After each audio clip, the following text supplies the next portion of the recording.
possédez vos possessions, écrit par l'évêque David au point Oyerepo. Chapitre 4. Votre héritage de la rédemption. Commençons par identifier la source de votre héritage, parce que si vous la connaissez, vous saurez à quoi vous attendre. Dieu est la source de votre héritage. La Bible nous dit dans le psaume 34, le verset 9, « Sentez et voyez combien l'Éternel est bon. Nous servons un Dieu bon et qui ne fait que de bonnes choses. Louez l'Éternel car il est bon, car sa miséricorde dure à toujours. » Psaume 107, le verset 1er. Louez l'Éternel car il est bon, car sa miséricorde dure à toujours. Psaume 136, le verset 1er. Dieu nous a révélé sa nature dès le commencement dans Genèse chapitre 1. Nous savons qui il est et ce qu'il fait. Dieu est un Dieu bon, ne faisant que de bonnes choses. À partir de l'histoire de la création, nous voyons que tout ce que Dieu créa est bon et même très bon. Genèse chapitre 1, le verset 4, le verset 10, le verset 12, le verset 18, le verset 21, le verset 25, le verset 31.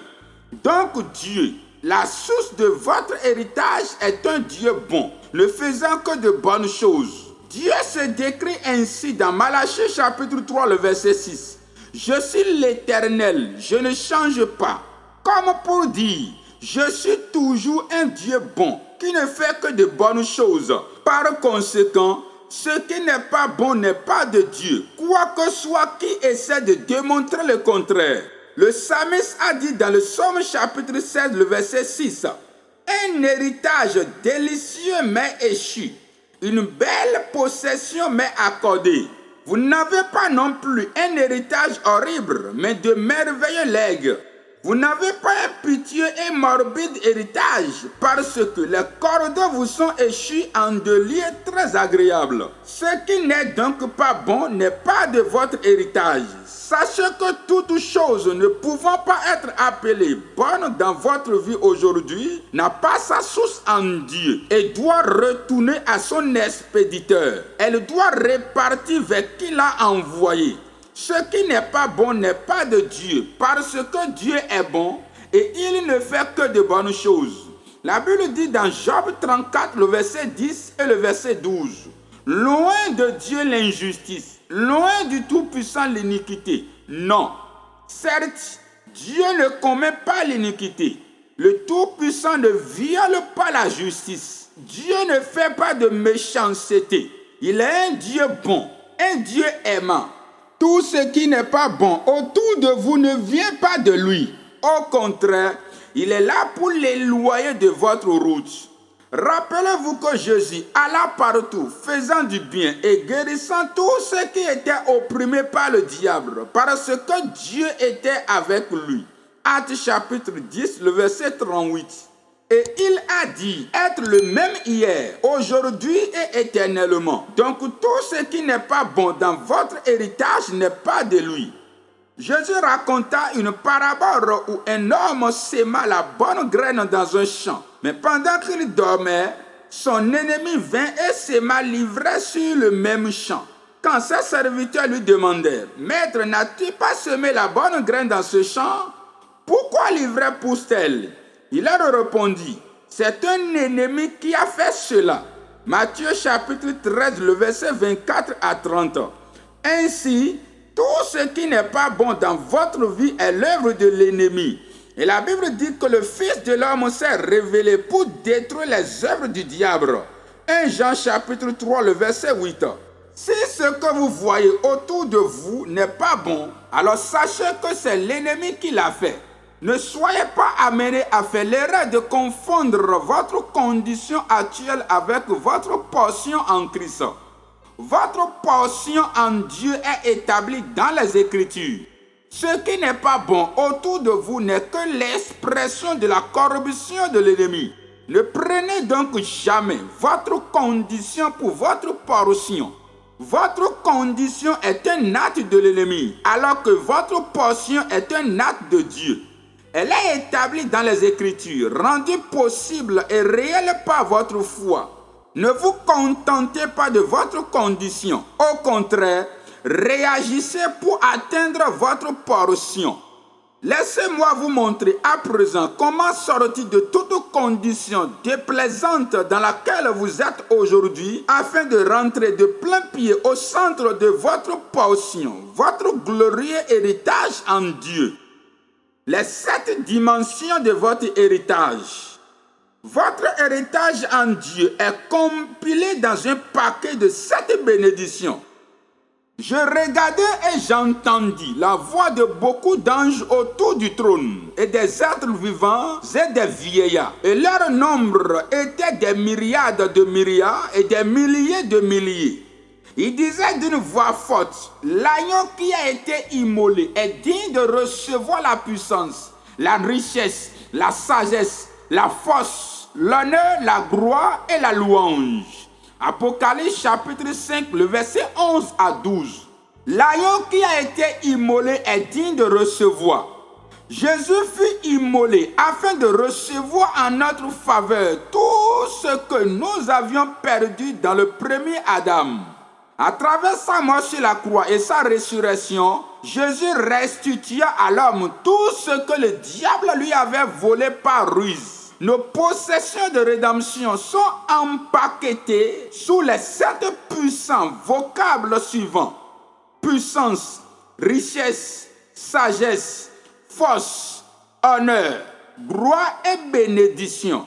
Jésus fut immolé pour les recevoir pour nous. La puissance. Vous vous demandez peut-être pourquoi avons-nous besoin de puissance? Vous avez besoin de puissance parce que la seule façon de survivre dans ce monde méchant est d'en être revêtu. Jésus le savait. C'est pourquoi il dit à ses disciples, voici, je vous ai donné le pouvoir de marcher sur les serpents et les scorpions et sur toute la puissance de l'ennemi et rien ne pourra vous nuire. Luc chapitre 10, le verset 19. La puissance n'est pas pour la prédication ou la frime, c'est pour votre survie. Sans puissance, vous serez très vite dévoré par l'ennemi comme un rat. Pourquoi ai-je besoin de puissance?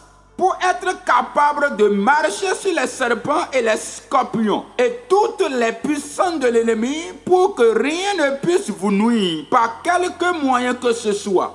Bien que vivant dans un monde méchant, Jésus nous a envoyés comme des agneaux au milieu des loups. Les forces maléfiques sont donc à la recherche de vous et moi, jour et nuit. Elles étaient après Jésus, notre maître. Imaginez avec quelle frénésie elles sont après vous et moi. La puissance de Dieu est ce qui préserva les enfants d'Israël pendant leur voyage de 40 ans dans le désert. Et ils allaient d'une nation à l'autre et d'un royaume vers un autre peuple. Mais il ne permit à personne de les opprimer et il châtia des rois à cause d'eux. Ne touchez pas à mes oins et ne faites pas de mal à mes prophètes. Psaume 105, le verset 13 à 15. Sans la puissance de Dieu, je ne serais probablement plus en vie aujourd'hui. Sans son pouvoir à l'œuvre dans votre vie, vous aussi ne serez pas en vie aujourd'hui. C'est sa puissance qui a gardé vous et moi en vie.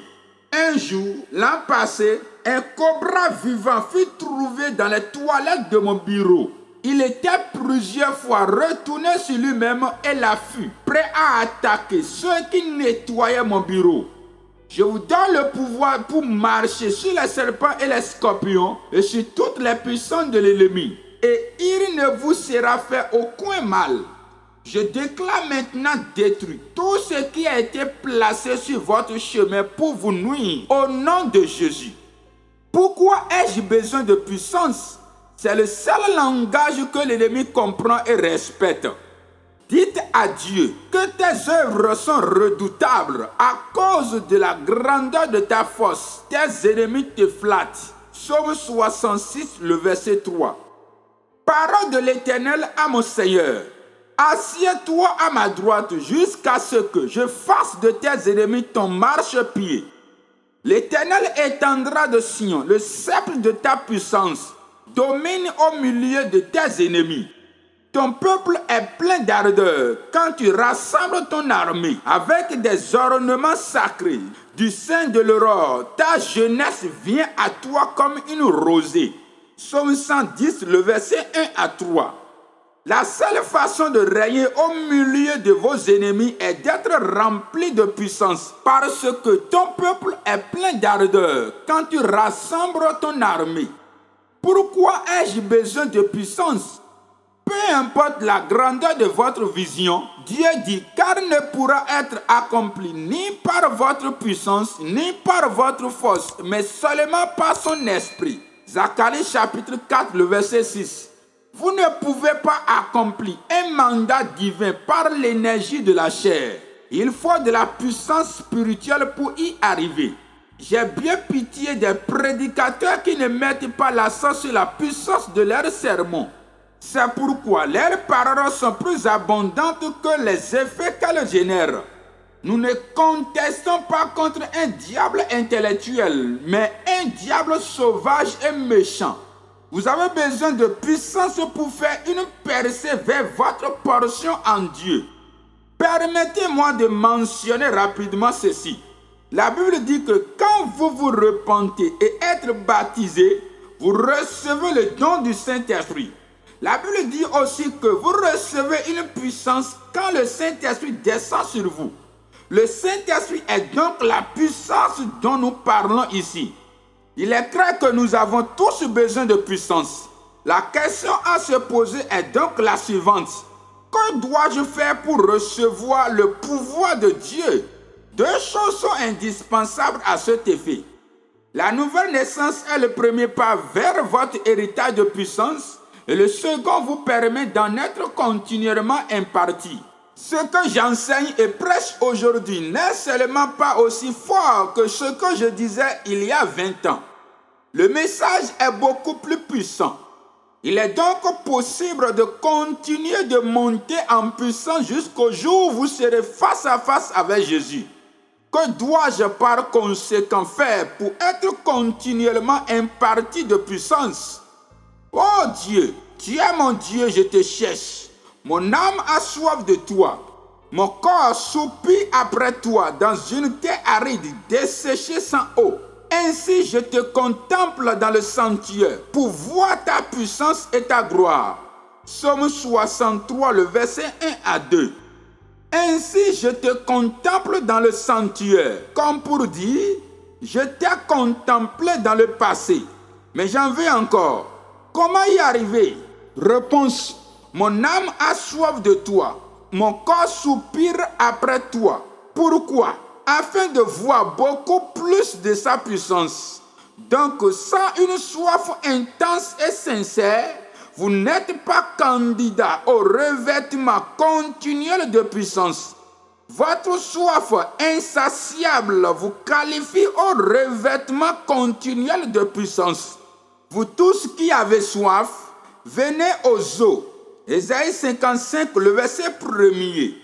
Le dernier jour, le grand jour de la fête, Jésus se tenant debout s'écria, « Si quelqu'un a soif, qu'il vienne à moi et qu'il boive. » Il dit cela de l'esprit que devaient recevoir ceux qui croiraient en lui. Jean chapitre 7, le verset 37 et le verset 39. Il doit donc y avoir une soif consciente et sincère pour son pouvoir, pour qu'il vous donne continuellement sa puissance. La Bible dit dans Ésaïe 44, le verset 3, « Car je répandrai des eaux sur le sol altéré et des ruisseaux sur la terre desséchée. Je répandrai mon esprit sur ta race et ma bénédiction sur tes rejetons. » L'onction de Dieu n'est répandue que sur ceux qui en ont soif. Beaucoup de chrétiens ont été baptisés du Saint-Esprit il y a 20 ans. Cependant, vous ne pouvez voir en eux et autour d'eux aucune preuve de puissance. Il ne leur reste que le vocabulaire et la phonétique. Ils entortillent les langues et changent de style linguistique sans arrêt. Mais tout cela n'équivaut pas à la puissance. Vous devez constamment languir pour sa puissance pour en être revêtu. Les malheureux et les indigents cherchent de l'eau et il n'y en a point. Leur langue est desséchée par la soif.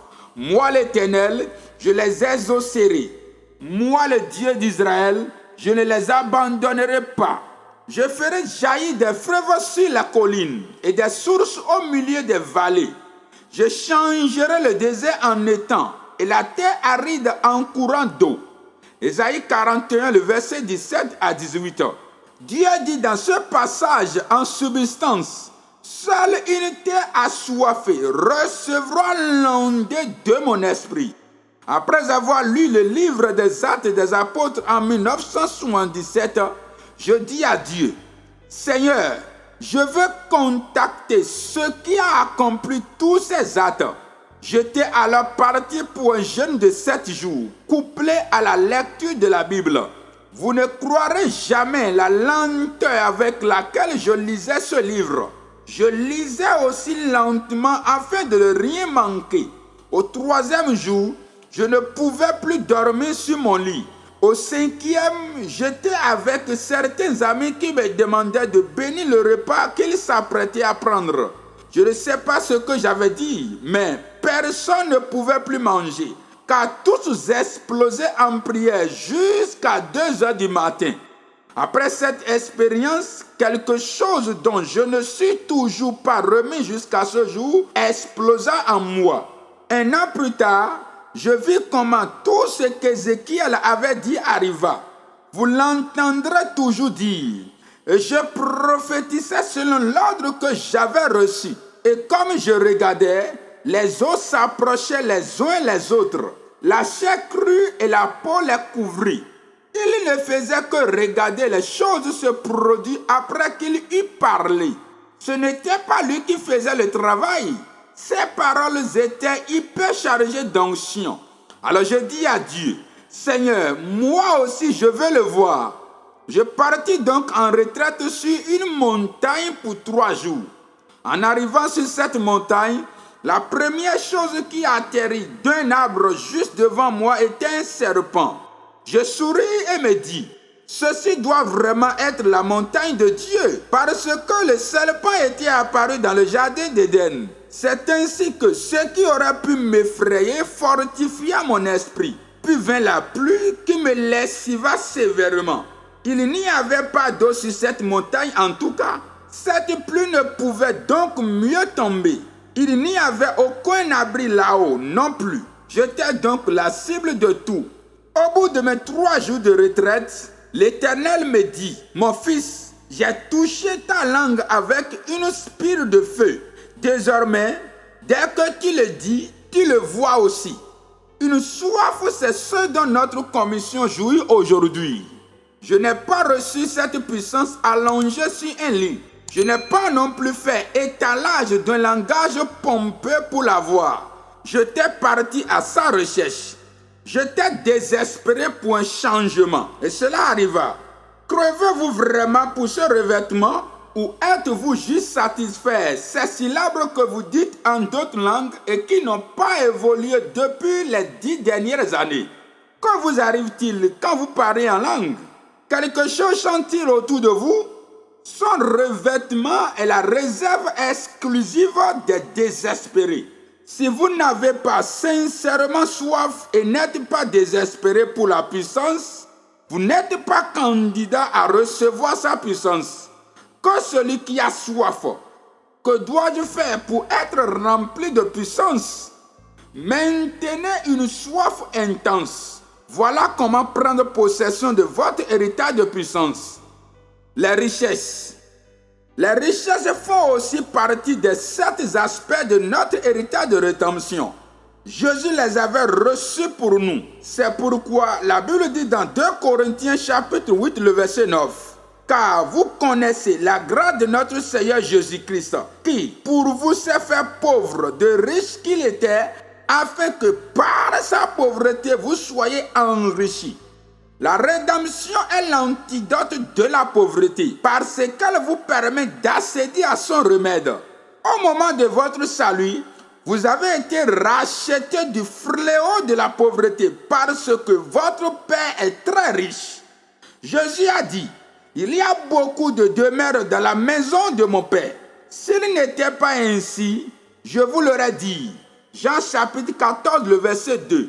Ce ne sont pas des maisons qu'il y a au ciel, mais des demeures, des palaces si vous préférez.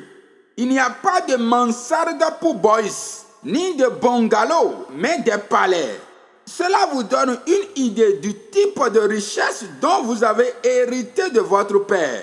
Elles vous furent une fois volées, mais Jésus vint vous les restituer par sa mort et sa résurrection. Que dois-je faire pour être riche? La pratique de l'alliance est la réponse. La richesse ne répond qu'à la pratique de l'alliance. C'est elle qui rend éligible à la maîtrise des puissances économiques. Deutéronome chapitre 8, le verset 18 dit « Souviens-toi de l'Éternel ton Dieu, car c'est lui qui te donnera de la force pour les acquérir, afin de confirmer comme il le fait aujourd'hui son alliance qu'il a jurée à tes pères. » C'est la pratique de l'alliance qui vous rend éligible au pouvoir économique. Si vous n'êtes pas un pratiquant de l'alliance, vous pourrez vivre et mourir dans une église sans pour autant voir un changement dans votre statut financier. Ceci parce que la Bible dit, tant que la terre subsistera, les semailles et la moisson, le froid et la chaleur, l'été et l'hiver, le jour et la nuit ne cesseront point. Genèse chapitre 8, le verset 22. C'est la même Bible qui dit aussi, louez l'Éternel, heureux l'homme qui craint l'Éternel, qui trouve un grand plaisir dans ses commandements. Il a dans sa maison bien-être et richesse, et sa justice subsiste à jamais. Heureux l'homme qui exerce la miséricorde et qui prête, qui règle ses actions d'après la justice. Il fait de la largesses, il donne aux indigents. Sa justice subsiste à jamais. Sa tête s'élève avec gloire. Psaume 112, le verset 1, le verset 3, le verset 5 et le verset 9. Salomon aima tellement Dieu qu'il lui donna son meilleur. Comme résultat, l'alliance fut établie à travers ce don et il fut surnaturellement mis au pouvoir d'une richesse inexplicable. Il donna et le ciel s'ouvrit. Si vous ne donnez rien, le ciel ne s'ouvrira jamais, en dépit de votre relationnel. En fait, vos relations vous conduiront toujours vers plus de frustration. Job avait lui aussi donné, et il devint le plus grand des hommes de tout l'Orient. Être un pratiquant de l'alliance est l'unique façon de jouir des richesses, car toute autre voie par lesquelles vous les acquérez sont limitées dans le temps. La sagesse. L'agneau qui a été immolé est digne de recevoir. La sagesse. Apocalypse chapitre 5, le verset 12. Votre Père est le seul Dieu sage. Vous ne pouvez donc pas vous permettre d'être une andouille. En tant que fils du seul Dieu sage, la sagesse est votre héritage. La sagesse est l'apanage de tout enfant racheté par Dieu. C'est votre héritage. Levez-vous donc et prenez possession de ce qui vous appartient. Tout cabri à la sagesse du bouc et tout chiot à la sagesse du chien. Quand un homme a un enfant, ce dernier possédera la sagesse d'un homme.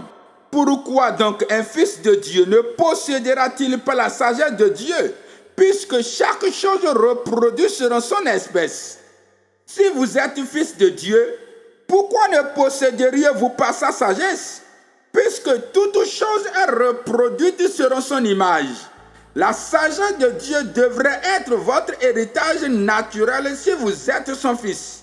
Jésus a dit que la sagesse a été justifiée en ses enfants. Matthieu chapitre 11, le verset 19. La sagesse est donc votre droit de naissance. La Bible nous dit plus loin que nous avons la pensée du Christ. 1 Corinthiens chapitre 2, le verset 16. Si nous avons sa pensée, nous sommes donc aussi sages qu'il est, puisque Jésus a dit nous avoir envoyés comme le Père l'avait envoyé. Rappelez-vous aussi que la Bible dit que Jésus est la sagesse et la puissance de Dieu. 1 Corinthiens chapitre 1, le verset 24. Vous êtes donc bénéficiaires de sa sagesse, tout comme vous l'êtes de sa puissance. Commencez à vous approprier et à jouir de cet héritage dès que vous le découvrez. C'est pourquoi je ne fais plus usage de la sagesse humaine. Il y a longtemps que j'ai quitté ce niveau. J'opère maintenant dans une fréquence de sagesse indéfinissable scientifiquement. La sagesse de Dieu. Aucune sagesse naturelle n'aurait pu faire ce que Dieu est en train de faire dans notre campus aujourd'hui. Cela n'aurait pu être accompli que par une sagesse divine. Notre centre d'adoration international avec un minimum de 50 000 places assises fut bâti en un an.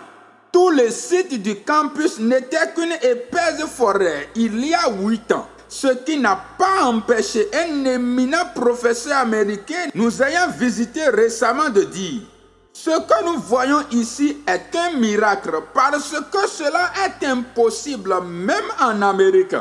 Le plus étonnant à propos de tous ces projets n'est pas seulement la vitesse du développement et de la splendeur des constructions, c'est le fait qu'il fut conduit et achevé sans la moindre dette. Nous n'étions pas allés mendier auprès des gens pour les travaux. Nous n'avions mis aucune pression sur les gens non plus.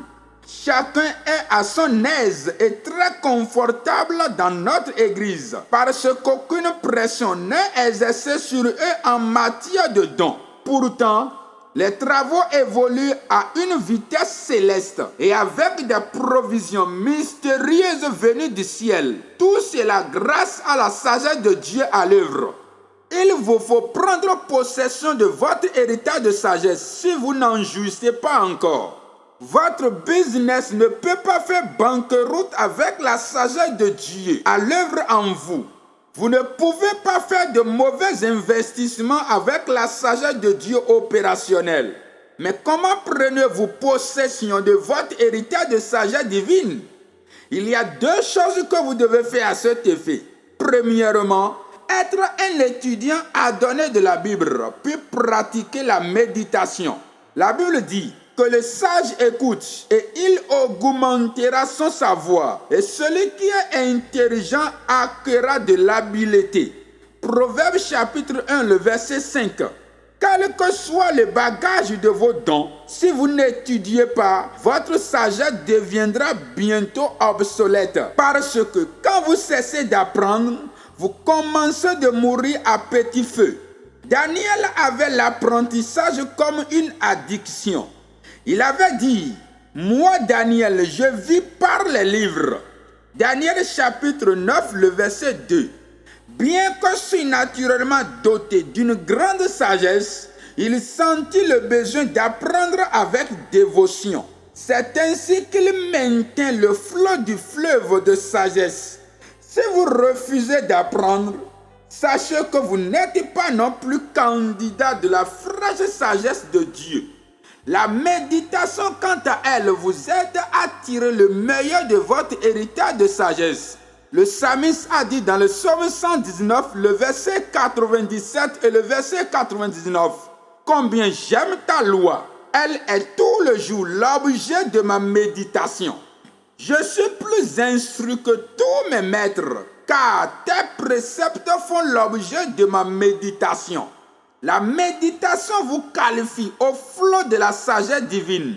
Salomon a dit: j'ai appliqué mon cœur à rechercher et à sonder par la sagesse tout ce qui se fait sous les cieux. Ecclésiaste chapitre 1, le verset 13. Comme pour dire, pendant que je cogitais, méditais sur des questions, la lumière vint. Salomon était adonné à l'acte de la méditation. Lire ne rend pas sage, c'est le raisonnement qui rend sage. Lire vous informe, alors que raisonner vous éclaire et vous rend sage. Par conséquent, il vous faut commencer à raisonner dans la parole de Dieu pour un fruit encore plus frais de sa sagesse. Nous savons de plus que la crainte de l'Éternel est le commencement de la sagesse. Proverbe chapitre 9, le verset 10. Dieu est avec ceux qui le craignent et il leur montre son salut. Joseph a fait dire, je crains Dieu. Pas étonnant qu'il ait joui de révélations aussi profondes qu'inhabituelles. C'est la crainte de l'Éternel qui les connecta à ces révélations. Voulez-vous marcher vous aussi dans la sagesse divine? Alors craignez l'Éternel. Soyez adonnés à l'apprentissage et à l'art de la méditation. Ce sont des clés qui vous ouvriront des portes de la maison des trésors de sagesse céleste. La force. La force ici fait allusion à la santé et à la vitalité. Vous ne pouvez pas parler de force et de maladie en même temps. Parlant de Jésus, la Bible dit, mais il était blessé pour nos péchés, brisé pour nos iniquités. Le châtiment qui nous donne la paix est tombé sur lui et c'est par ses meurtrissures que nous sommes guéris. Ésaïe 53, le verset 5. Dieu a déjà fait retomber nos maladies et nos peines sur Jésus. Nous n'avons plus à les porter. La santé divine et la force sont notre héritage en Dieu. Cependant, ce sont nos souffrances qu'il a portées. Ce sont de nos douleurs qu'il s'est chargé. Et nous l'avons considéré comme puni, frappé de Dieu et humilié. Ésaïe 53, le verset 4. Tout ce qui est contraire à la santé et à la vitalité dans votre corps est une plante du diable. Voulez-vous demeurer fort dans le Seigneur? Alors saisissez votre héritage de force comme Caleb. Voici ce qu'il dit à 85 ans. Maintenant voici, l'Éternel m'a fait vivre comme il l'a dit. Il y a 45 ans que l'Éternel parlait ainsi à Moïse, lorsqu'Israël marchait dans le désert. Et maintenant, voici, je suis âgé aujourd'hui de 85 ans. Je suis encore vigoureux comme au jour où Moïse m'envoya. J'ai autant de force que j'en avais alors, soit pour combattre, soit pour sortir et pour entrer. Donne-moi donc cette montagne dont l'Éternel a parlé dans ce temps-là, car tu as appris alors qu'il s'y trouve des Anakim et qu'il y a des villes grandes et fortifiées. L'Éternel sera peut-être avec moi et je les chasserai comme l'Éternel a dit. Josué chapitre 14, le verset 10 à 12.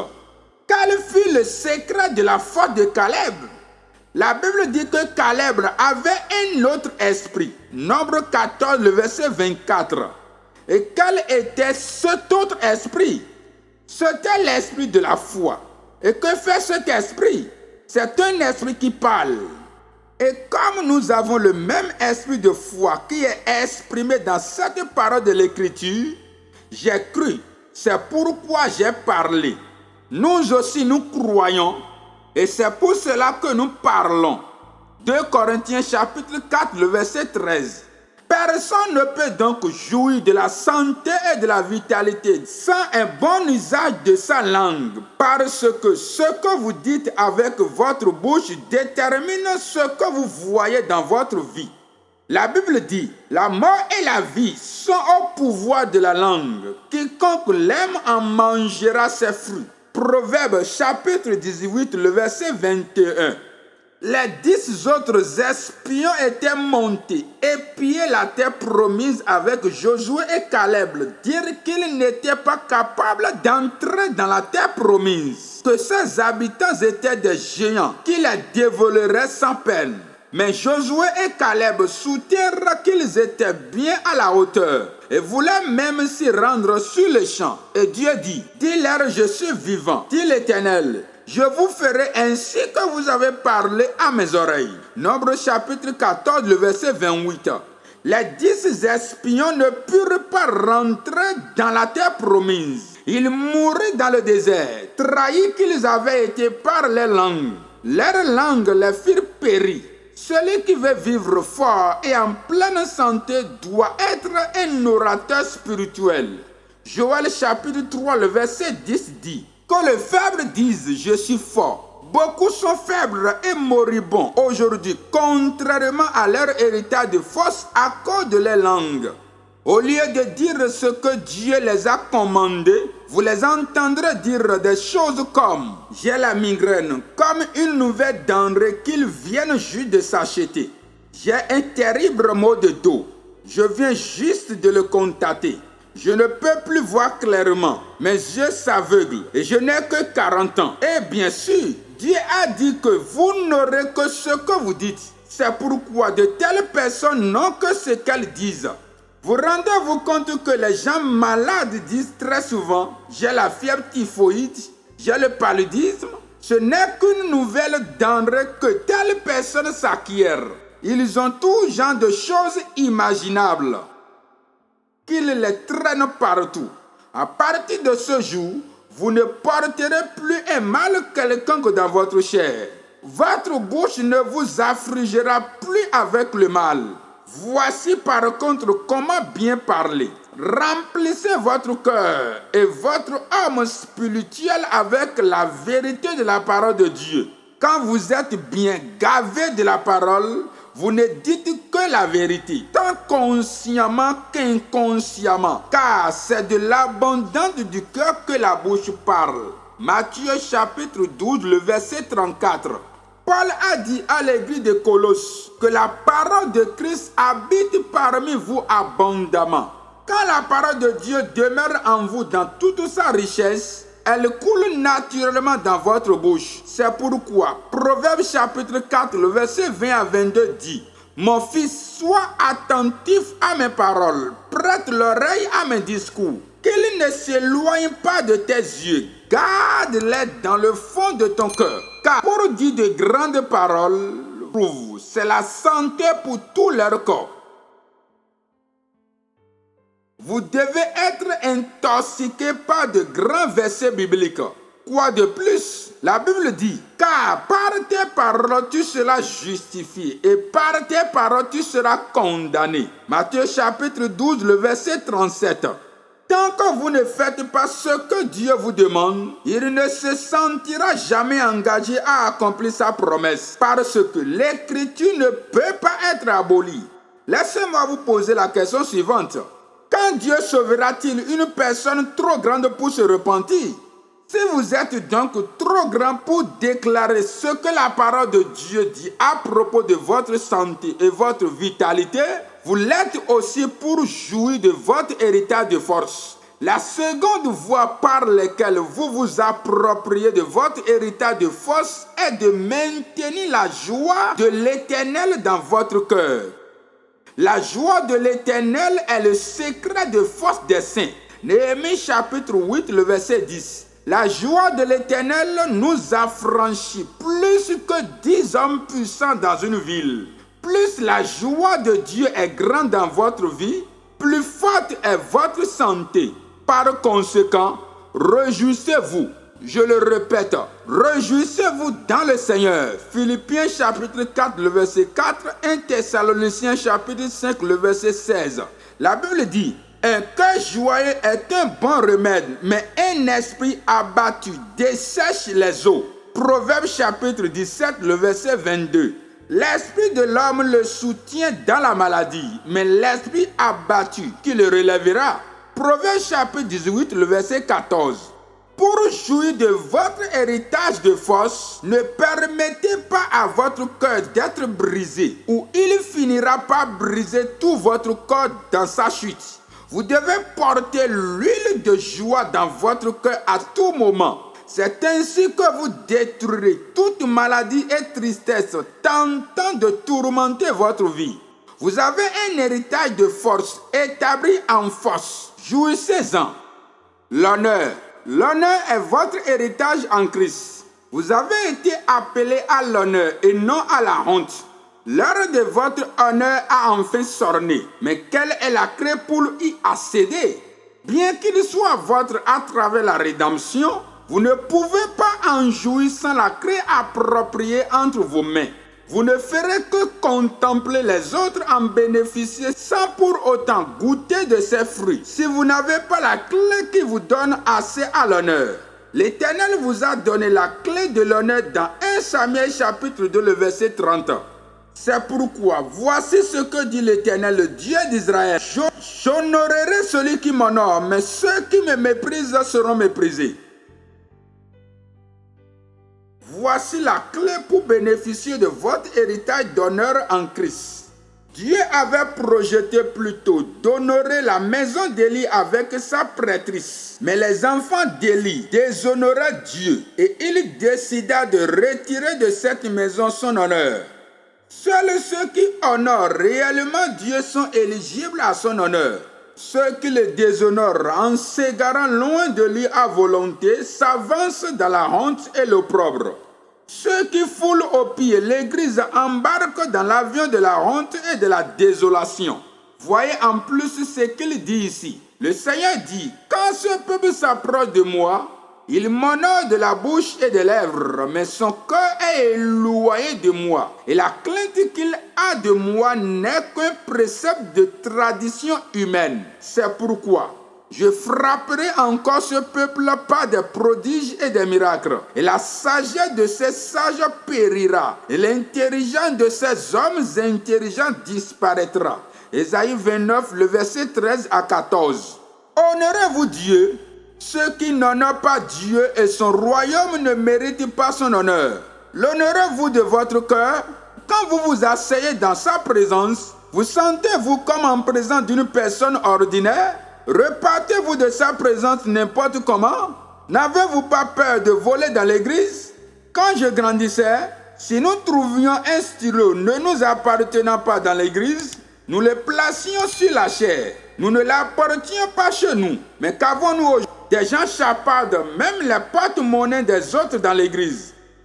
Voilà pourquoi la honte et ses coloraires continuent de les traîner dans la poussière toute leur vie. La présence de Dieu n'exige aucune révérence de leur part. Dieu a dit, j'honorerai celui qui m'honore et je mépriserai ceux qui me méprisent. Si vous ne voulez pas que votre honneur soit converti en honte, révisez votre comportement. L'honneur ne vient pas par la prière. Vous plantez une semence d'honneur pour être digne de recevoir une récolte d'honneur. Alors honorez-le de tout cœur et non du bout des lèvres. La gloire. Et ceux qu'il a prédestinés, il les a aussi appelés. Et ceux qu'il a appelés, il les a aussi justifiés. Et ceux qu'il a justifiés, il les a aussi glorifiés. Romains chapitre 8, le verset 30. Vous avez un héritage de gloire en Dieu. Vous avez été appelés pour être glorifiés. C'est votre heure de gloire. Une fois de plus, quelle en est la clé? Jésus leur répondit, l'heure est venue où le Fils de l'homme doit être glorifié. En vérité, je vous le dis, si le grain de blé qui est planté en terre ne meurt, il reste seul. Mais s'il meurt, il porte beaucoup de fruits. Jean chapitre 12, le verset 23 à 24. Seul un vrai dévouement vous qualifie à votre glorieux héritage. Bien que l'heure pour glorifier le Fils de l'homme est arrivée, il lui fallait d'abord être vendu à la cause de Dieu, puis au mandat de sa vie, au risque de demeurer seul. Avant tout cela, il n'avait pas vu la gloire. Ainsi, le dévouement est la clé maîtresse pour accéder à votre héritage de gloire. Seuls des hommes sincères, dévoués, jouissent de la gloire du Père. Le dévouement à Dieu et à sa cause en est la clé. La gloire de Dieu qui vous est réservée est si magnifique. Mais tant que vous n'êtes pas planté comme une graine, vous ne la manifesterez jamais. C'est votre dévotion à Dieu qui relâche sur votre vie sa gloire. Vous ne pouvez pas être vendu à la cause de Dieu sans vous vendre dans la vie. Être vendu à Dieu, c'est émerger dans la société. Dieu n'est pas partial. Si vous parvenez à lui dédier votre vie au même niveau qui m'a permis de lui dédier la mienne, vous et moi jurons du même ordre de gloire. Ma prière est que toute honte dans votre vie tombe à l'instant même au nom de Jésus. La bénédiction. Il n'y a aucune provision de malédiction et de revers dans votre héritage en Christ. C'est toujours de l'avant, jamais de l'arrière. La croissance constante et jamais de récession. Voilà ce que sera votre portion désormais. Car ce qui fait venir les bénédictions, l'obéissance est la passerelle pour le monde des bénédictions éternelles. Dieu a dit dans Deutéronome chapitre 2, le verset 1 à 13. Si tu obéis à la voix de l'Éternel ton Dieu, en observant et en mettant en pratique tous ces commandements que je te prescris aujourd'hui, l'Éternel ton Dieu te donnera la supériorité sur toutes les nations de la terre. Voici toutes les bénédictions qui se répandront sur toi et qui seront ton partage lorsque tu obéiras à la voix de l'Éternel ton Dieu. Tu seras béni dans la ville et tu seras béni dans les champs. Le fruit de tes entrailles, le fruit de ton sol, le fruit de tes troupeaux, les portées de ton gros et de ton menu bétail, toutes ces choses seront bénies. Ta corbeille et ta huche seront bénies. Tu seras béni à ton arrivée et tu seras béni à ton départ. L'Éternel te donnera la victoire sur tes ennemis qui se lèveront contre toi. Ils sortiront contre toi par un seul chemin et ils s'enfuiront devant toi par 7 chemins. L'Éternel ordonnera à la bénédiction d'être avec toi dans tes greniers et dans toutes tes entreprises. Il te bénira dans le pays que l'Éternel ton Dieu te donne. Tu seras pour l'Éternel un peuple saint. Il te l'a juré lorsque tu observeras les commandements de l'Éternel ton Dieu et que tu marcheras dans ses voies. Tous les peuples verront que tu es appelé du nom de l'Éternel et ils te craindront. L'Éternel te comblera de bien en multipliant le fruit de tes entrailles, le fruit de tes troupeaux et le fruit de ton sol, dans le pays que l'Éternel a juré à tes pères de te donner. L'Éternel t'ouvrira son bon trésor le ciel pour envoyer à ton pays la pluie en son temps et pour bénir tout le travail de tes mains. Tu prêteras à beaucoup de nations et tu n'emprunteras point. L'Éternel fera de toi la tête et non la queue.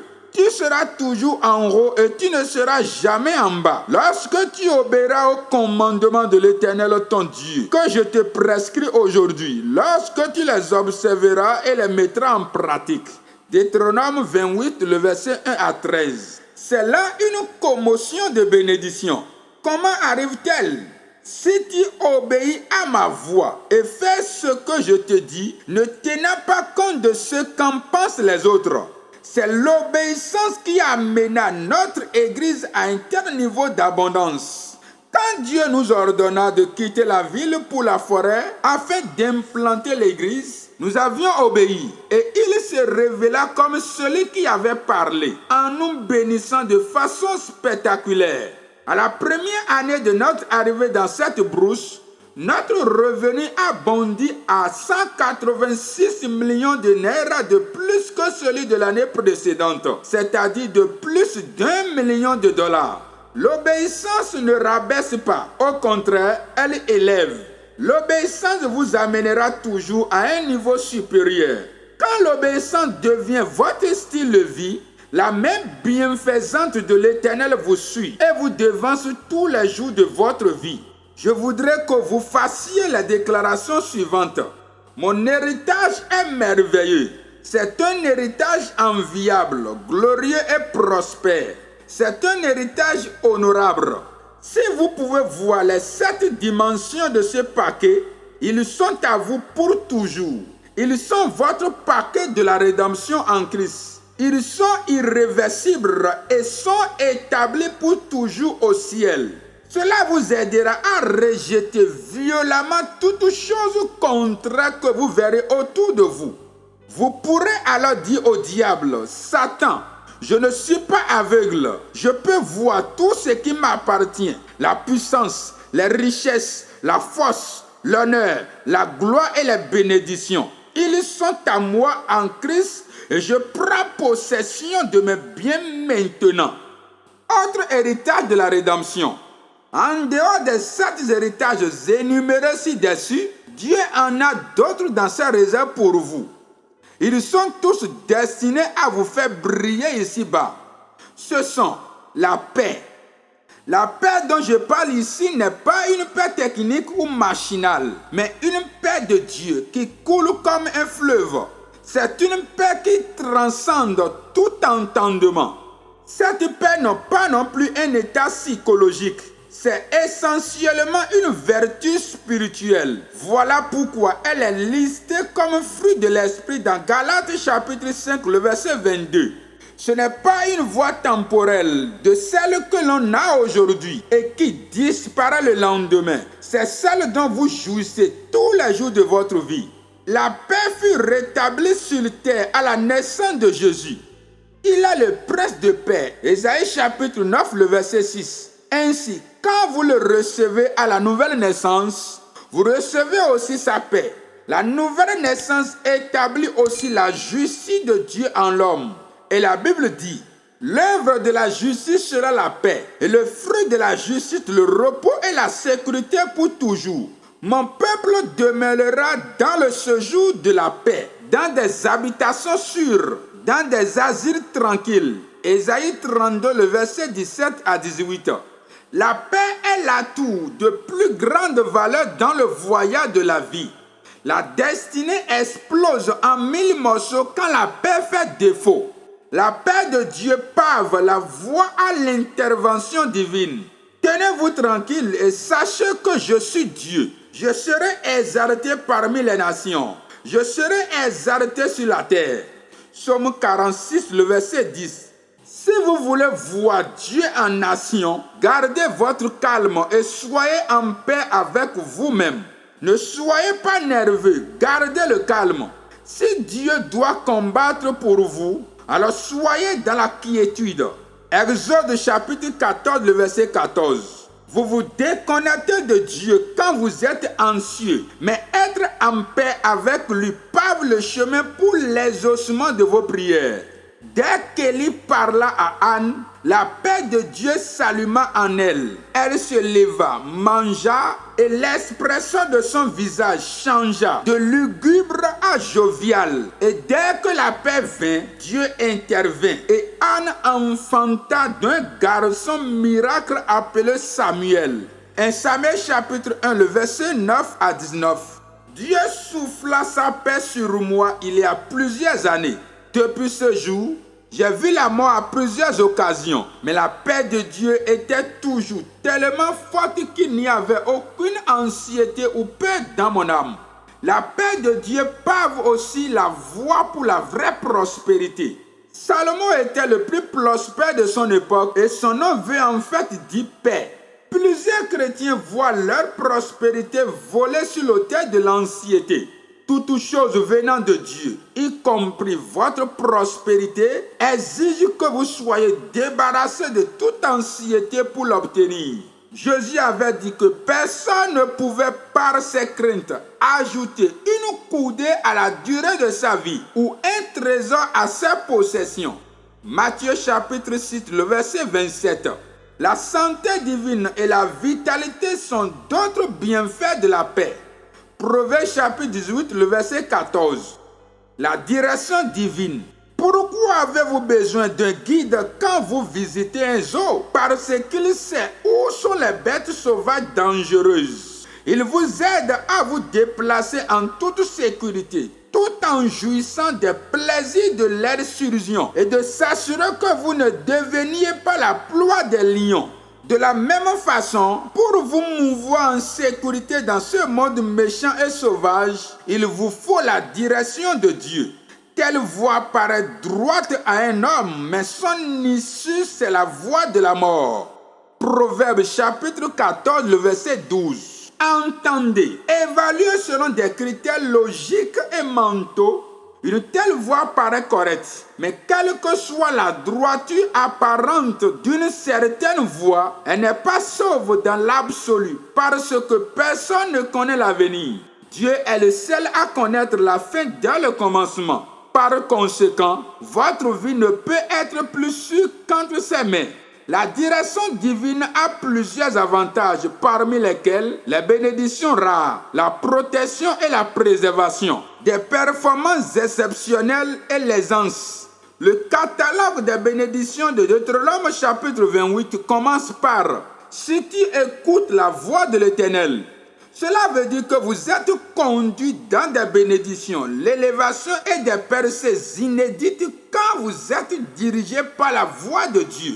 Chaque fois que vous localisez la place que Dieu vous a préparée dans une tâche donnée, il est engagé à vous protéger et vous préserve dans l'accomplissement de cette mission. Ésaïe 23, le verset 20.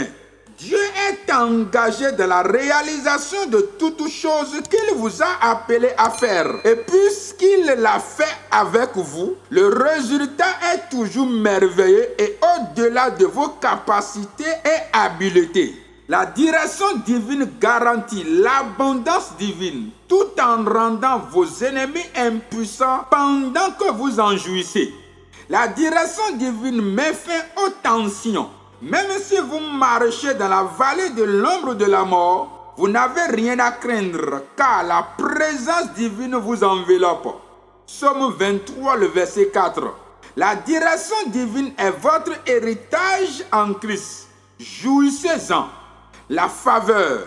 La faveur de Dieu est ce qui détermine les limites de la destinée de tout homme. Car sa colère dure un instant, mais sa grâce toute la vie. Le soir arrivent les pleurs et le matin l'allégresse. Psaume 30, le verset 5. Si la vie est dans la faveur de Dieu, cela veut dire que sa faveur est la vie.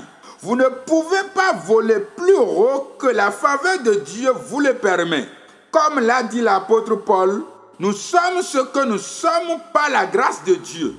1 Corinthiens chapitre 15, le verset 10. Cela ne dépend donc ni de celui qui veut ou de celui qui court, mais de Dieu qui montre sa grâce. Romains chapitre 9, le verset 16.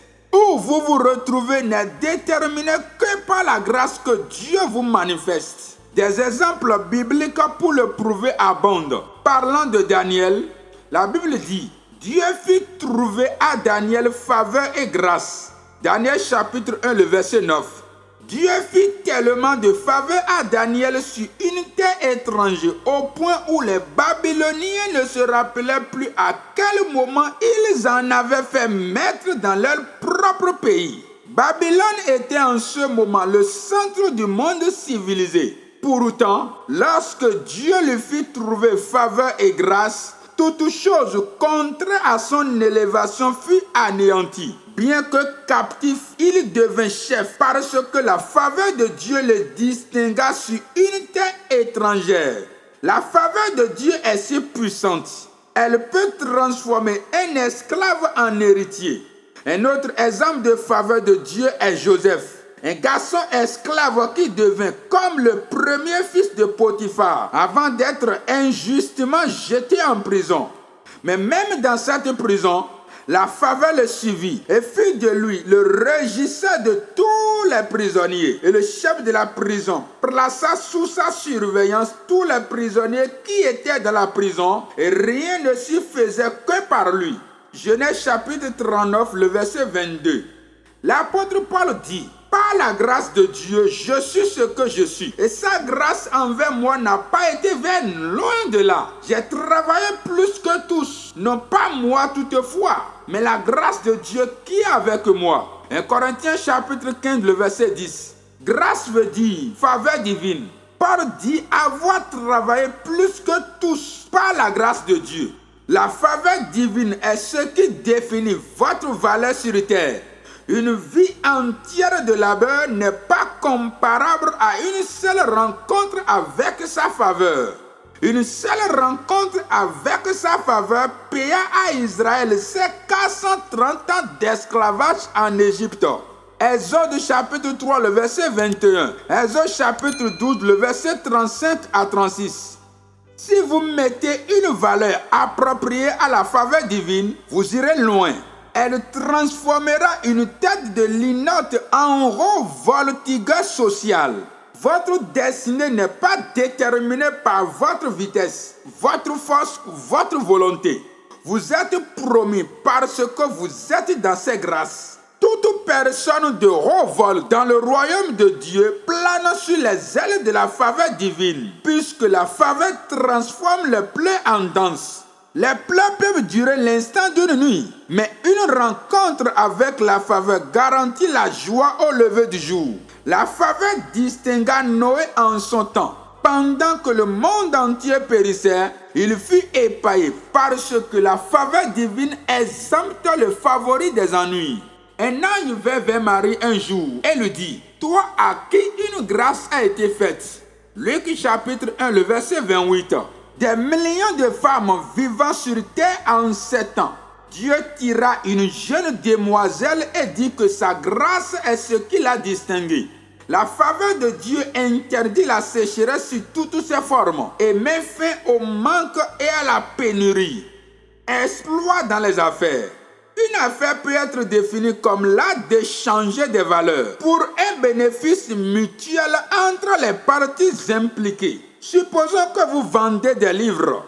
J'ai besoin de vos livres pour contacter les informations qu'elles contiennent. À l'opposé, vous avez besoin de mon argent pour élargir votre commerce de livres. Nous sommes donc tous les deux bénéficiaires. Vous bénéficiez matériellement et moi intellectuellement. Nous échangeons des valeurs. Quelqu'un m'avait un jour demandé mon plus grand secret sur l'argent. Je lui dis, l'argent n'est rien d'autre qu'un moyen d'échange entre les biens et les services.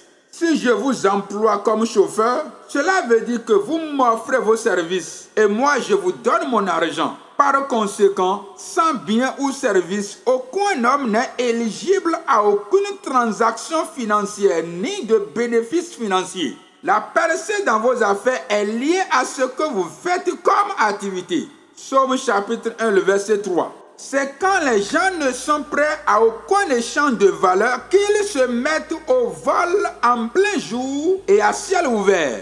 Je le veux, mais je n'ai rien à donner en échange. Alors je le prends par la force. Ils oublient que la richesse mal acquise diminue, mais celui qui amasse peu à peu l'augmente. Tout le monde porte des aptitudes divines avec lesquelles rendre des services ou produire des biens.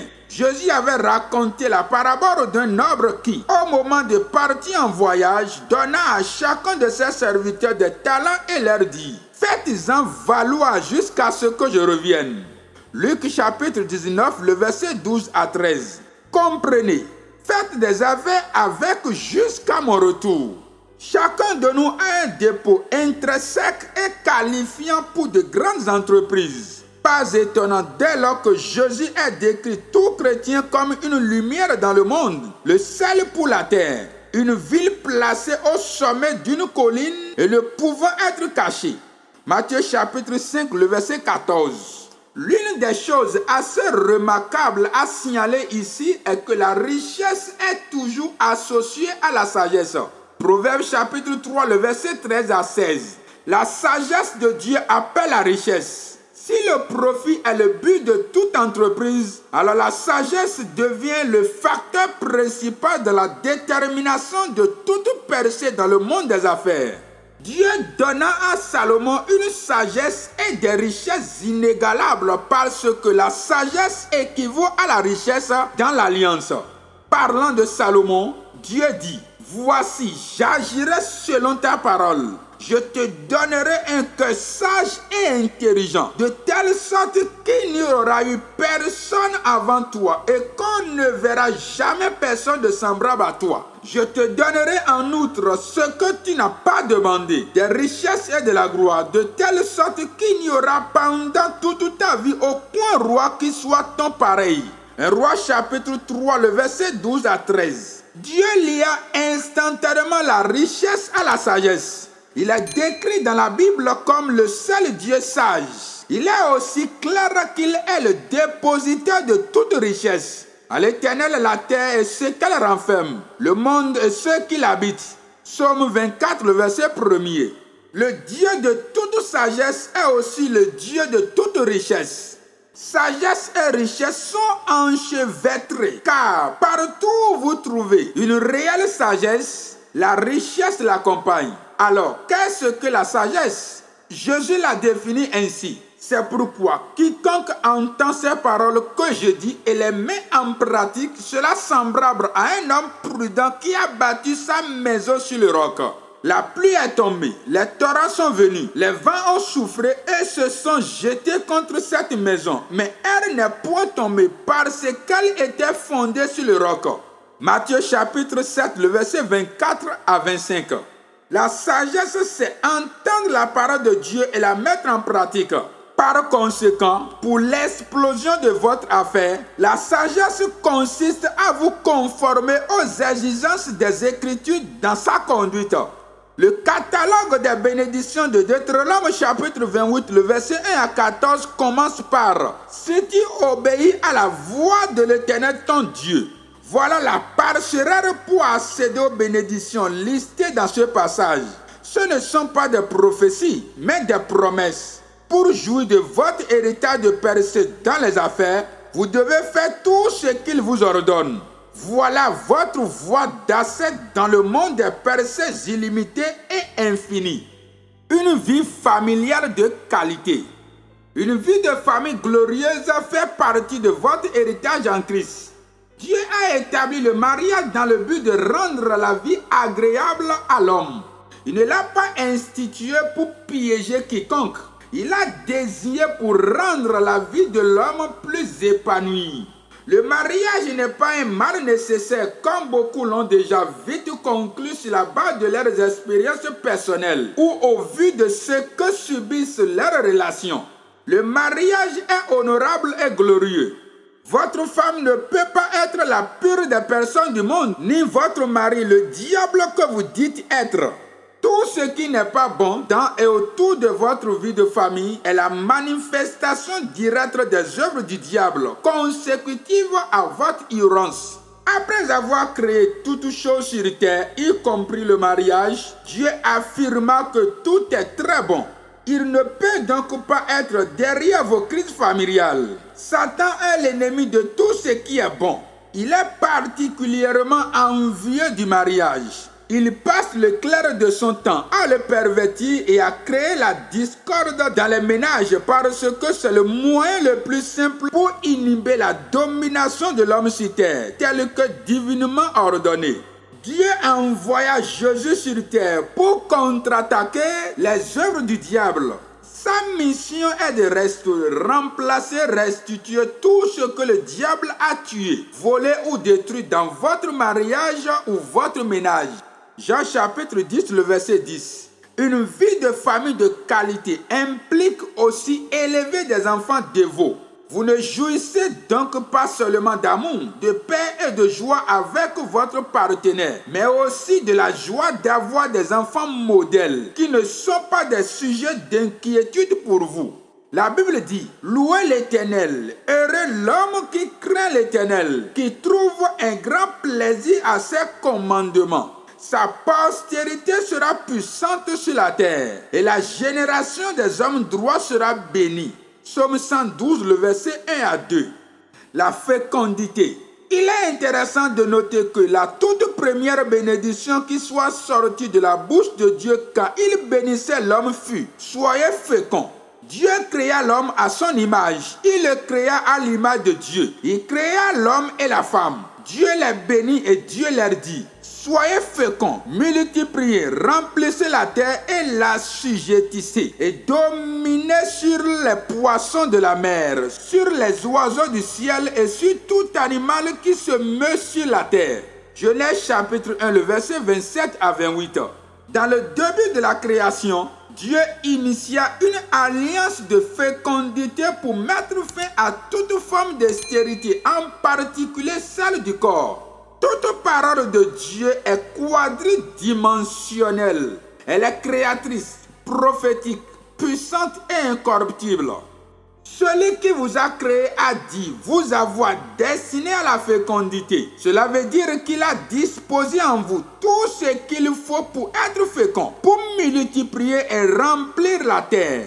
Personne ne connaît mieux un produit autant que son fabricant. Tout comme un manufacturier teste son produit avant de le mettre sur le marché, Dieu vous a testé au ciel avant de vous envoyer sur cette terre. Vous n'avez pas juste été envoyé ici-bas sur un coup de tête divin. Ce fut après avoir été testé positif par rapport à la fécondité. Donc tout autre résultat de test contraire à celui-là est un mensonge du diable. La stérilité n'est pas avantageuse à Dieu lui-même. Il n'est pas non plus derrière l'infécondité. Dieu ne peut pas être en train de démolir ce qu'il a construit.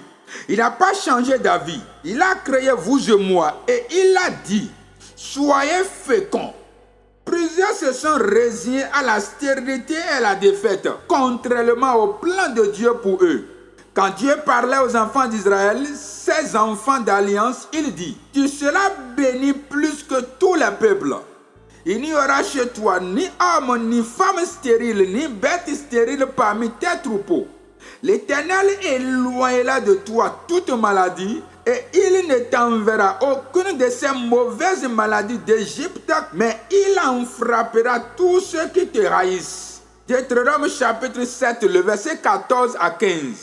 Ce passage stipule qu'aucune maladie n'est assez forte pour empêcher à un enfant de Dieu d'être fécond, ni une raison biologique ou un verdict médical suffisamment fort pour vous réduire à la stérilité. Tous ceux qui sont connectés à Abraham à travers Christ sont enfants de l'alliance. Par conséquent, la fécondité est votre droit d'alliance. Genèse chapitre 3, le verset 13 à 17. La santé. L'état de santé parfaite est la volonté de Dieu pour ses enfants d'alliance. La Bible nous dit, bien-aimé, je souhaite que tu prospères à tous égards et sois en bonne santé comme prospère l'état de ton âme. 3 Jean 2. Voici quelques passages supplémentaires garantissant votre excellente santé. Vous servirez l'Éternel votre Dieu et il bénira votre pain et vos eaux et j'éloignerai la maladie du milieu de toi. Exode chapitre 23, le verset 25. L'Éternel éloignera de toi toute maladie et il ne t'enverra aucune de ces mauvaises maladies d'Égypte qui te sont connues, mais il en frappera tous ceux qui te haïssent. Deutéronome chapitre 5, le verset 15. Mais je te guérirai, je panserai tes plaies, dit l'Éternel, car il t'appelle la repoussée, cette Sion dont nul ne prend souci. Jérémie chapitre 30, le verset 17. Il est communément dit que la santé c'est la richesse. Je pense que c'est vrai parce que rien n'a de valeur aux yeux d'un homme dont la santé est menacée. La protection.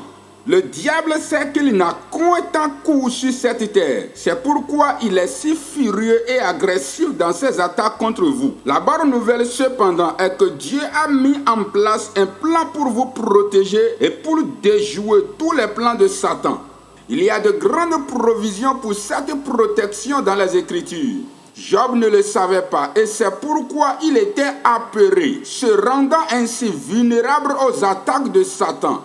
Job chapitre 3, le verset 25. Le diable par contre était au courant des protections autour de Job. Et Satan répondit à l'Éternel, est-ce d'une manière désintéressée que Job craint Dieu?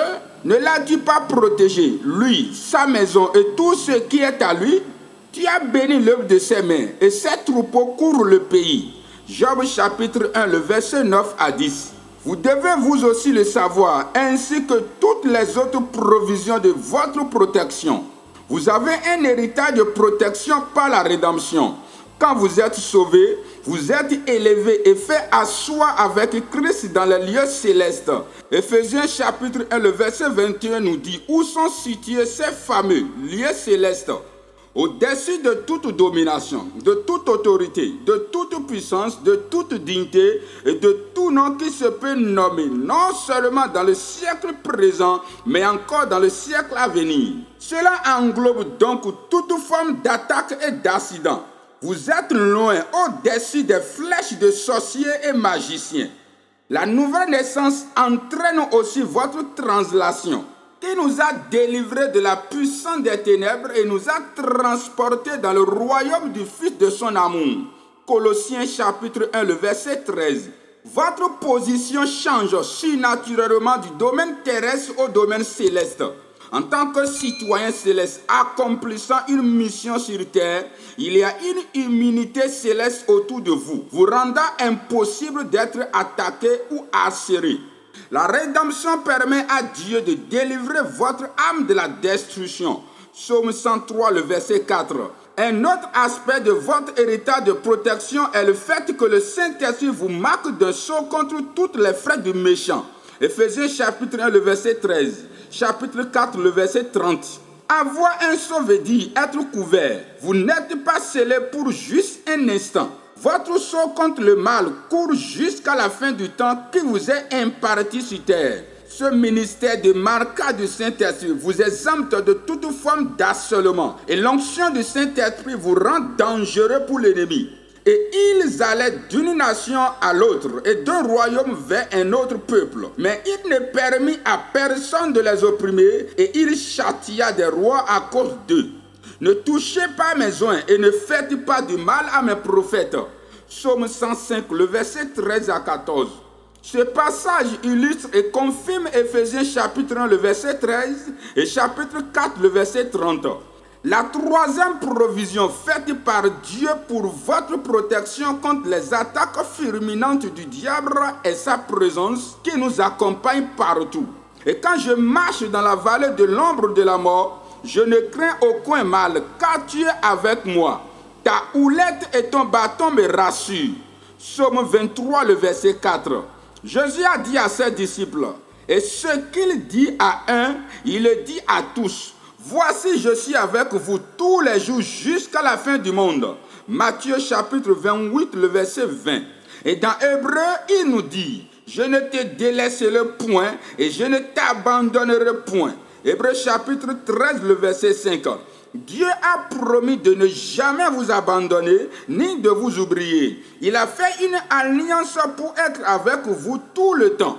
Il nous garantit sa présence pour booster notre confiance en sa protection.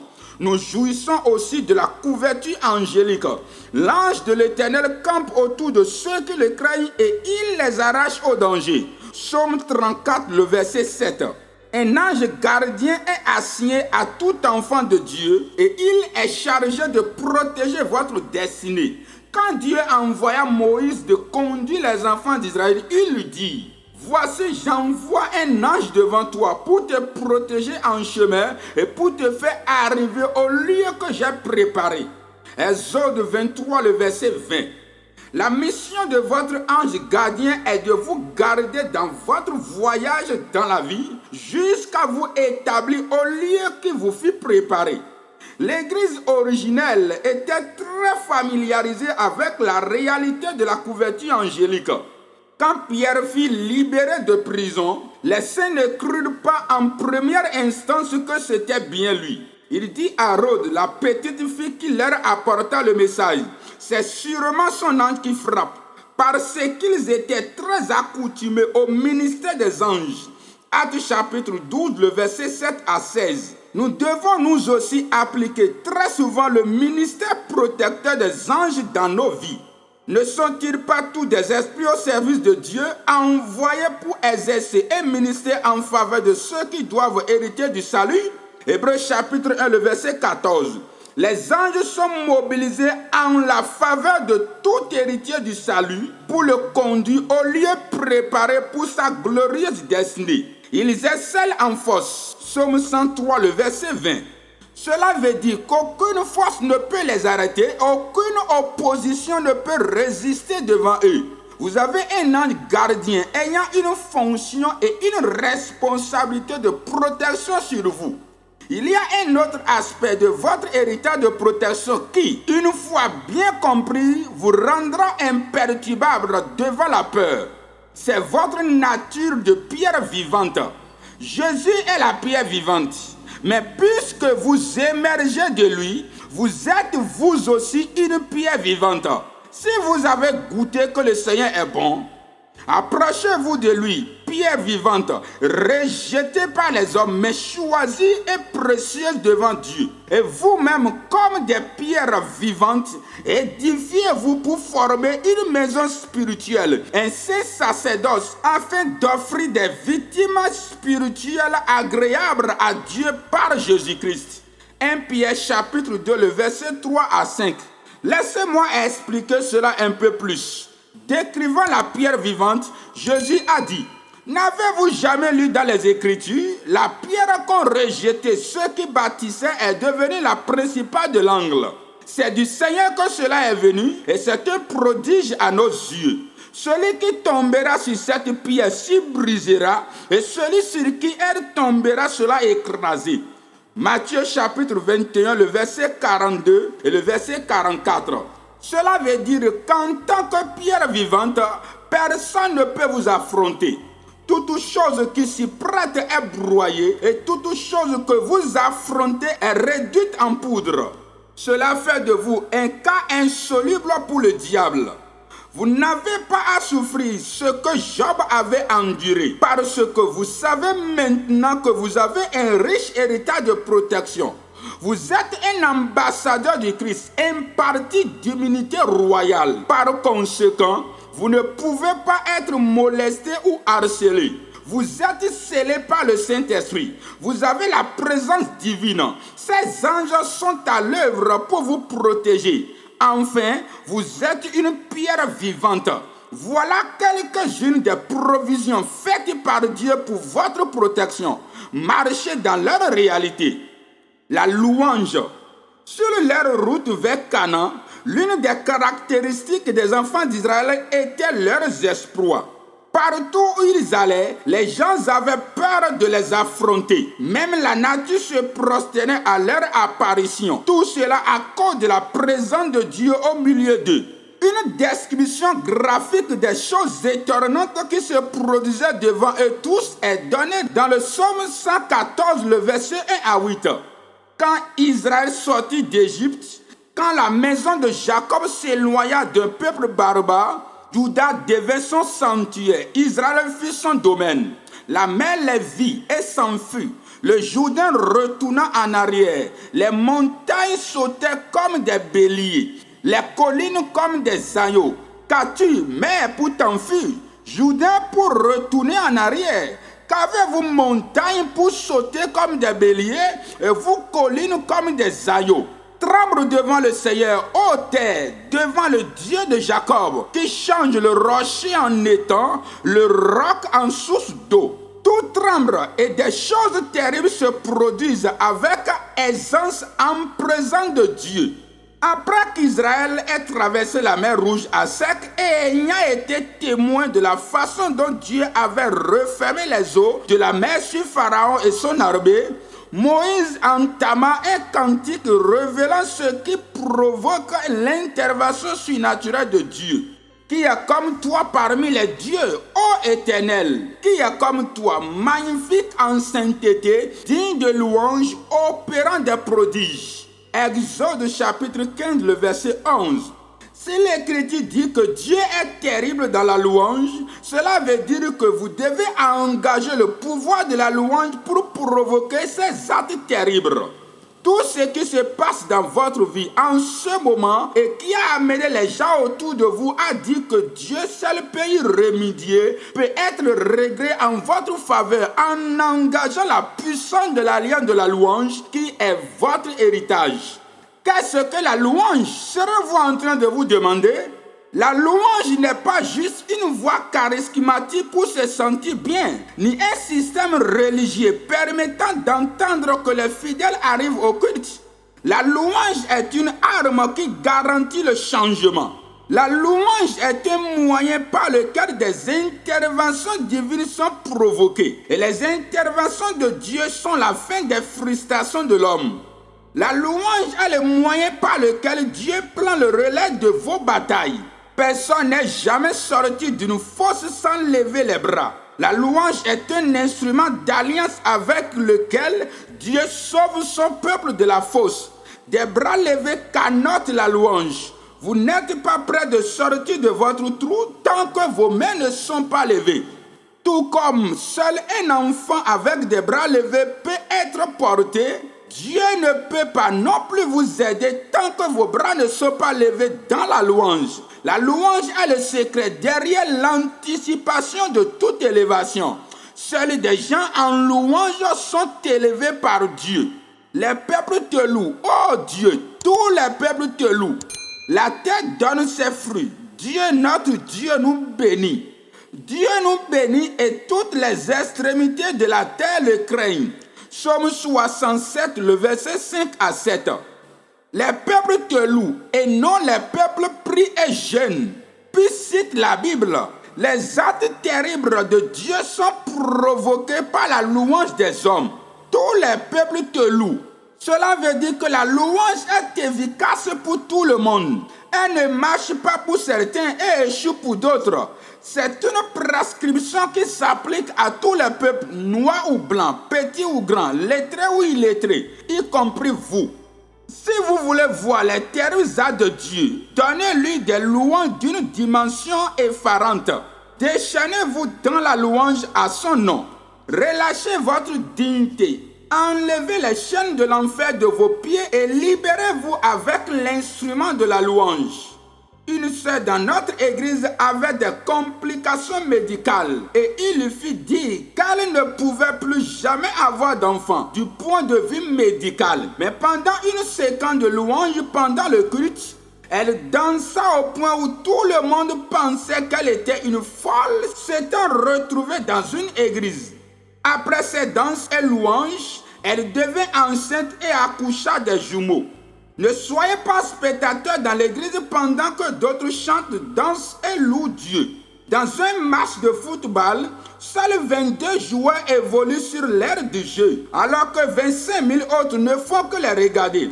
Tandis que 22 acteurs jouent pour parvenir à la grandeur, le plus grand nombre de fans ne font que les applaudir. Alors que les joueurs s'élèvent, leurs fans retournent chez eux sans changement de statut. Il en est de même dans la course de la destinée. Il y a plus de fans que d'acteurs dans l'église.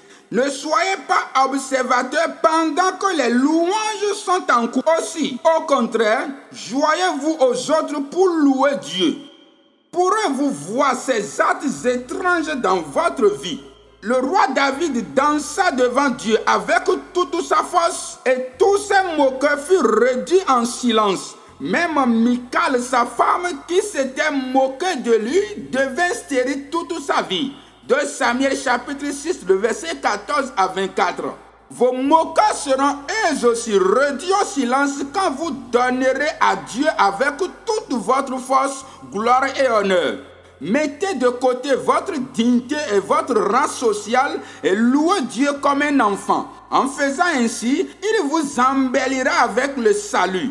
Notez que la louange n'a rien à voir avec ce qui se passe autour de vous. C'est une célébration de ce qui est écrit. Je me glorifierai en Dieu, en sa parole. Je me confie en Dieu, je ne crains rien. Que peuvent me faire des hommes? Je me glorifierai en Dieu, en sa parole. Je me glorifierai en l'Éternel, en sa parole. Psaume 56, le verset 4 et le verset 10. La louange est différente de l'action de grâce. Dans l'action de grâce, nous célébrons ce qui est arrivé. Alors qu'à travers la louange, nous nous réjouissons pour ce qui est écrit. Et en le célébrant pour ce qui est écrit, il s'engage à l'accomplir dans votre vie. La louange est la démonstration de foi en Dieu. Elle est ancrée sur le slogan « Dieu l'a dit, j'y crois ». Par conséquent, je le loue pour prouver que j'y crois. Voilà ce qui amène Dieu à l'accomplir en votre faveur. Vous pouvez dès maintenant commencer à louer Dieu pour les provisions suivantes écrites à votre sujet. Dieu a dit qu'il amènera à bonne fin toutes choses vous concernant. Psaume 138, le verset 8. Il a aussi dit qu'il ne retiendra aucune bonne chose pour ceux qui marchent dans l'intégrité. Un jeune lion pourrait souffrir de manque et de faim, mais ceux qui cherchent l'Éternel ne manqueront d'aucune bonne chose. Psaume 34, le verset 10. Il parle bien sûr de vous. Dieu a aussi dit que des cordeaux vous sont échus en des lieux très agréables. À n'en point douter, vous avez un héritage délicieux. Psaume 16, le verset 6. Vous n'avez pas un bébé héritage, mais des legs enviables. Par conséquent, toute autre chose qui ne soit pas bonne n'est pas à vous selon le plan de Dieu. En le louant pour toutes ses promesses, il élimine de votre vie toute chose qui est contraire à ses promesses. Le prophète Habakkuk a dit que si vous voulez sortir du trou où vous êtes, donnez-lui la louange due à son nom. Car le figuier ne fleurira pas, la vigne ne produira rien. Le fruit de l'olivier manquera, Les champs ne donneront pas de nourriture, les brebis disparaîtront du pâturage et il n'y aura plus de bœufs dans les étables. Toutefois, je vais me réjouir en l'Éternel, je vais me réjouir dans le Dieu de mon salut. L'Éternel, le Seigneur, est ma force. Il rend mes pieds semblables à ceux des bûches et il me fait marcher dans mes lieux élevés. Habakkuk chapitre 3, le verset 17 à 19. Tant que vous n'embarquez pas à bord du vol de la louange, vous n'êtes pas prêt d'atteindre les lieux élevés de la vie. En dépit de ce qui accourt autour de vous, faites ce qu'il faut pour y arriver. Louez-le. L'une des choses d'extrême importante que vous devez noter est que Dieu habite au milieu des louanges de son peuple. Pourtant, tu es saint. Tu sièges au milieu des louanges d'Israël. Psaume 22, le verset 3. Dieu n'habite qu'au milieu des louanges de son peuple et non dans ses connaissances, ses prières, ses jeûnes ou ses cultes. La louange est l'habitation naturelle de Dieu. Tout comme un poisson ne peut pas survivre sur la terre ferme, quelle que soit sa force, Dieu non plus ne résidera jamais hors de la louange. La louange est l'environnement garantissant la présence divine. Lazare fut mort et enterré depuis 40 jours. Mais Jésus s'y rendit et dit, « Père, je te rends grâce. » Et au son de la louange, la vie fut restaurée. Il nous a aussi dit dans 2 Chroniques chapitre 20, le verset 22, qu'ils se mirent à chanter et à louer Dieu. Et Dieu se présenta. Il n'avait au début aucune puissance ou force contre l'opposition. Mais à travers l'instrument de la louange, Dieu dressa des embuscades contre leurs ennemis et ils furent tous massacrés. Toute maladie ou affection, tout sort ou enchantement, œuvrant contre votre destinée seront tous anéantis par la puissance de la louange quand vous la mettrez en action. Paul et Silas étaient enfermés au fond de la prison et à minuit, le milieu de leur ennui, ils priaient et se mirent à louer Dieu si haut que d'autres prisonniers les entendirent. Et Dieu descendit au milieu d'une situation où il était absolument impossible d'être secouru. Actes chapitre 16, le verset 25 à 26. Quand les louanges montent au ciel, Dieu n'a aucun choix que de descendre lui-même pour se montrer. Les louanges provoquent la présence divine qui réduit au silence toute opposition et dévoile les voies de la vie. Cette connaissance engendre la croissance et la multiplication sur votre voie, délivrant la restauration de l'honneur à tous. C'est là le résumé de l'alliance du pouvoir de la louange. Quand vous devenez adonné à un style de vie fait de louanges, vous avez des exploits comme style de vie. Vous aurez la suite la semaine prochaine. Abonnez-vous à la chaîne tout en activant la cloche de notification pour ne pas manquer nos prochaines vidéos. Demeurez bénis au nom puissant de Jésus-Christ de Nazareth.